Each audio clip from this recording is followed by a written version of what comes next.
அனைவருக்கும் வணக்கம். நம்ம டிஎன்பிசி பழைய வினாக்களை நம்ம இப்போ அலசுறோம். இதில் முக்கியமாக நவீன இந்திய வரலாறு, மாடர்ன் இந்தியா என்ற டாபிக்ல இருந்து நம்ம பழைய கொஸ்டின் பேப்பர் வினாக்களை இப்போ காணலாம். இப்போ ஜாலியன் வாலாபாக் படுகொலை நடந்த ஆண்டு என்னைக்குன்னு பார்த்தீங்கன்னா 1919 ஏப்ரல் 13. அடுத்து சௌரி சௌரா நிகழ்ச்சி நடைபெற்ற இது இன்னைக்கு 1922 பிப்ரவரி 5. சுயராஜ்ய கட்சி தோற்றுவிக்கப்பட்ட ஆண்டு எந்த ஆண்டு பார்த்தீங்கன்னா 1923 ஜனவரி 1.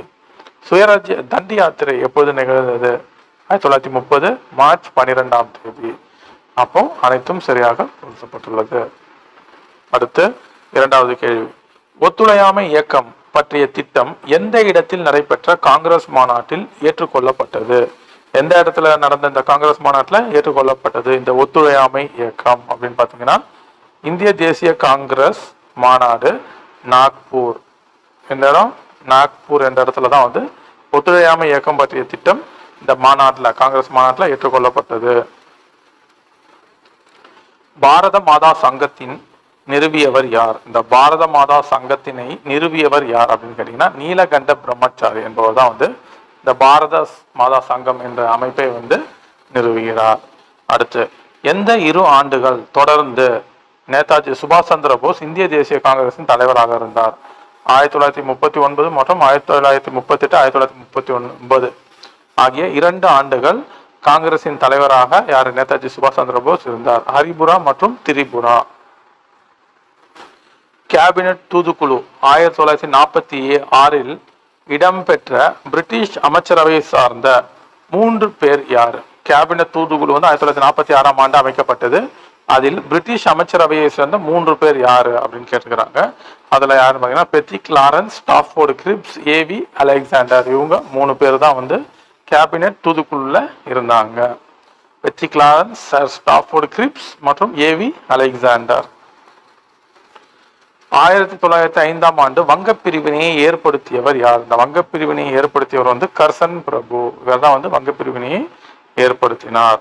அடுத்து, அன்னை தெரேசா அவர்களுக்கு புனிதர் பட்டம் வழங்கியது யார்? யாருன்னு பார்த்தீங்கன்னா போப் பிரான்சிஸ் என்பவர் தான் அன்னை தெரேசா அவர்களுக்கு புனிதர் பட்டம் வழங்கியார். அடுத்து, தேசிய தலைவர்களையும் அவர்களின் பத்திரிகைகளையும் நியூஸ் பேப்பரையும் பொறுத்துக. அன்னி பெசன்ட் என்ன பத்திரிகை தொடங்கினாங்க? நியூ இந்தியா பத்திரிகையை அவங்க தான் நடத்தினாங்க. அடுத்து, ஜி சுப்பிரமணிய ஐயர் அவர் தி ஹிந்து என்ற பத்திரிகை நிறுவனாரு. பெரியார் விடுதலை என்ற பத்திரிகையை இது பண்றாரு. பாரதியார் இந்தியா என்ற பத்திரிகையை ஆரம்பித்தாரு. அடுத்து, வெள்ளையனே வெளியேறு இயக்கம் எந்த ஆண்டு? வெள்ளையனே வெளியேறு தீர்மானம் நிறைவேற்றப்பட்ட நாள் இது. வெள்ளையனே வெளியேற 1942 இது பண்ணுச்சு. வெள்ளையனே வெளியேறு தீர்மானம் நிறைவேற்றப்பட்ட நாள் எது அப்படின்னு கேட்டுக்கிறாங்க. 1942 ஆகஸ்ட் 8 தான் வெள்ளையனே வெளியேறு தீர்மானம் நடைபெற்றது. அடுத்து, சரியான கூற்றை கண்டுபிடித்து எழுதுக. முதல் உலகப் போரில் துருக்கியின் தோல்வியை கிலாபத் இயக்கத்திற்கு காரணம். அடுத்து, 2வது இது முதல் உலகப் போரில் ஜெர்மனியின் தோல்வியை கிலாபத் இயக்கத்திற்கு காரணம். அடுத்து 3 முதல் உலகப் போர் இத்தாலியின் தோல்வியை கிலாபத் இயக்கத்திற்கு காரணம். 4வது முதல் உலகப் போரில் ஆஸ்திரியாவின் தோல்வியை கிலாபத் இயக்கத்திற்கு காரணம். சரியான கேள்வி துருக்கியின் தோல்வியினாலதான் இந்த கிலாபத் இயக்கம் இந்தியாவில் தொடங்கப்பட்டது ஆங்கிலேயர்களுக்கு எதிராக. அடுத்த கேள்வி, கீழ்கண்டவற்றை பொறுத்துக்க. இந்துஸ்தான் டைம்ஸ் என்ற பத்திரிகை இது பண்ணவர் KM பணிக்கர். அடுத்து, நவஜீவன் என்ற பத்திரிகை இது பண்ணது யாருன்னு பார்த்தீங்கன்னா மகாத்மா காந்தியடிகள். இண்டிபெண்டன்ட் என்ற பத்திரிகை இது பண்ணது யாருன்னு பார்த்தீங்கன்னா நேரு, குறிப்பா மோதிலால் நேரு அவர்கள். இண்டிபெண்டன்ட் என்ற பத்திரிகை மோதிலால் நேரு. நம்ம ஏற்கனவே பத்திரிகையை தொடங்கியவர்களும் அதனை நிறுவியவர்களும் அப்படின்ற ஒரு டாபிக் பார்த்துருக்கிறோம். மெட்ராஸ் ஸ்டாண்டர்ட், இந்த மெட்ராஸ் ஸ்டாண்டர்ட் என்ற பத்திரிகை இது பண்ணது அன்னி பெசன்ட் அம்மையார். அடுத்து, வெள்ளையனே வெளியேறு இயக்கம் தொடங்கப்பட்ட ஆண்டு எது? எந்த ஆண்டு தொடங்கப்பட்டது வெள்ளையனே வெளியேறு? த குவிட் இந்தியா மூவ்மெண்ட் எது பார்த்தீங்கன்னா 1942. இதுதான் காந்தியடிகளின் கடைசி போராட்டம், சுதந்திர போராட்டமாகும். மெட்ராஸ் எந்த ஆண்டு பிரெஞ்சுக்காரர்களால் ஆக்கிரமிப்பு செய்யப்பட்டது? மெட்ராஸ் எப்பொழுது பிரெஞ்சுக்காரர்களால் ஆக்கிரமிப்பு செய்யப்பட்டது பார்த்தீங்கன்னா 1746. இந்த 1746 போதுதான் இந்த முதல் கர்நாடக போர் நடைபெற்றிருக்கும். அந்த முதல் கர்நாடக போரின் போதுதான் பிரெஞ்சுக்காரர்கள் மெட்ராஸை ஆக்கிரமிப்பு செய்திருப்பார்கள். அடுத்து, சர்வன்ஸ் ஆஃப் இந்தியா என்னும் இதழின் முதல் ஆசிரியராக இருந்தவர் யார்? சர்வன்ஸ் ஆஃப் இந்தியா என்ற இதழின் முதல் ஆசிரியராக இருந்தவர் யாருன்னு பார்த்தீங்கன்னா வி.எஸ். சீனிவாச சாஸ்திரி அவர்கள் தான் வந்து சர்வன்ஸ் ஆஃப் இந்தியா என்ற இதழின் முதல் ஆசிரியராக இருந்தார். அடுத்து சத்திய சோதக் இயக்கத்தை ஆரம்பித்தவர் யார்? இந்த சத்திய சோதக் இயக்கம், அதாவது இந்த சத்திய சோதக் சமாஜம் அல்லது இயக்கம் என்பதை ஆரம்பித்தவர் யாருன்னு பார்த்தீங்கன்னா ஜோதிபாய் பூலே. இவர்கள் தான் வந்து இந்த சத்திய சோதக் இயக்கத்தை ஆரம்பித்தவர். ஜோதிபாய் பூலே, சத்திய சோதக் இயக்கம். அடுத்து இந்தியாவின் பிஸ்மார்க், அது இந்தியாவின் இரும்பு மனிதர் என்று நாம் சர்தார் வல்லபாய் பட்டேலை அழைக்கின்றோம். அப்படி இந்தியாவின் பிஸ்மார்க் சர்தார் வல்லபாய் பட்டேல் என்று அழைத்தவர் யாருன்னு பார்த்தீங்கன்னா லார்ட் வேவல் பிரபு என்பவர் தான் வந்து சர்தார் வல்லபாய் பட்டேல் அவர்களை இந்தியாவின் பிஸ்மார்க் என்று குறிப்பிடுகிறார். அடுத்து சிருங்கேரி சாரதா கோவிலுக்கு சாரதா தெய்வத்தின் உருவச்சிலையை அமைப்பதற்கு உதவிய முஸ்லிம் மன்னரின் பெயர் என்னன்னு கேட்டீங்கன்னா திப்பு சுல்தான். அடுத்து இந்தியாவின் பிஸ்மார்க் சர்தார் வல்லபாய் பட்டேல் என்று கூறியவர் யார்? அதுதான் வந்து நம்ம வேவல் பிரபு, முன்னாடியே பார்த்தோம், வேவல் பிரபு. அடுத்து கீதா ரகசியம் என்ற நூலின் ஆசிரியர் யார்? இந்த கீதா ரகசியம் என்ற நூலின் ஆசிரியர் வந்து பாலகங்காதர திலகர் அவர்கள். இந்திய தீவிரவாதிகள்ல 3 பேர் முக்கியமான ஒரு தீவிர தேசியவாதி பாலகங்காதர திலகர் அவர் தான் கீதா ரகசியம் என்ற நூலை இயற்றினார். அடுத்தது பிரிட்டிஷ் ஆட்சியினால் இந்திய பொருளாதாரத்தில் ஏற்பட்டது என்ன? இந்திய கைத்தொழில் மற்றும் கிராமப்புற பொருளாதாரத்தில் ஏற்பட்ட பின்னடைவு, ரொம்ப பின்னடைவு சந்திச்சாங்க. புதிய நில அமைப்பு முறை, புதிய நில அமைப்பு வர்த்தகத்தை நோக்கி சென்றது.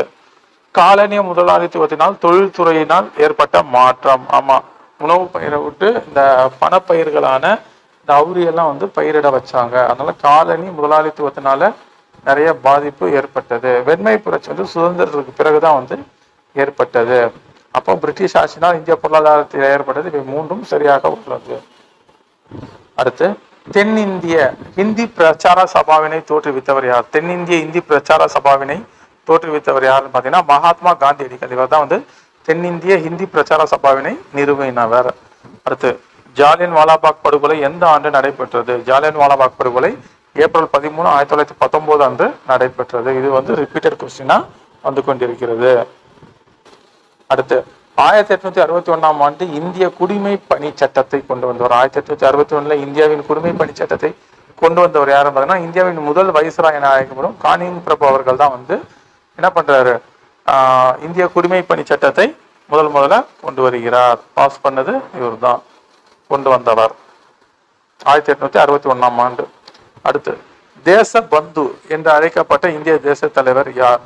தேச பந்து என்று அழைக்கப்பட்டவர் யார் பார்த்தீங்கன்னா சித்தரஞ்சன் தாஸ். இவர் தான் வந்து நேதாஜி சுபாஷ் சந்திர போஸ் அவர்களின் அரசியல் குரு. இவர் தான் 1923 ஆண்டு சுயராஜ்ய கட்சியை மோதிலால் நேருவுடன் இணைந்து தொடங்குறாரு. அடுத்து புத்த சமய அறிஞர் வசுபந்துவை ஆதரித்தவர். இது வந்து ஏன்ஷியன் இந்தியாவில் இருக்கிற கேள்வி. சமுத்திரகுப்தர் தான் வந்து ஆதரித்தார். இந்தியாவின் நெப்போலியன் என்று அழைக்கப்படும் சமுத்திரகுப்தர் தான் வந்து அவரை வசுபந்து என்ற புத்த அறிஞரை வந்து ஆதரிக்கிறாரு. அடுத்து 26/1/1930 பூர்ண சுயராஜ்ய அறிவிப்பை ஒட்டி இந்திய சுதந்திர நாளாக அறிவித்தது. காந்திஜி 31/12/1929 நள்ளிரவில் இந்திய தேசிய கொடியை எந்த ஊரில் ஏற்றினார்? எந்த ஊர்ல ஏற்றினார் காந்திஜி அறிவிப்படி அப்படின்னு பாத்தீங்கன்னா லாகூர்ல. எந்த ஊர்ல? லாகூர்ல ஏத்துறாங்க இந்திய தேசிய கொடியை. அடுத்து ஹல் ஹிலால் எனும் வார பத்திரிகையை வெளியிட்டவர் யார்? இந்த ஹல் ஹிலால் என்ற வார பத்திரிகையை தொடங்கியவர் யாருன்னு பாத்தீங்கன்னா இந்தியாவின் முதல் கல்வி அமைச்சரான அபுல் கலாம் ஆசாத் தான் வந்து இந்த ஹல் ஹிலால் என்ற பத்திரிகையை வெளியிட்டவர்.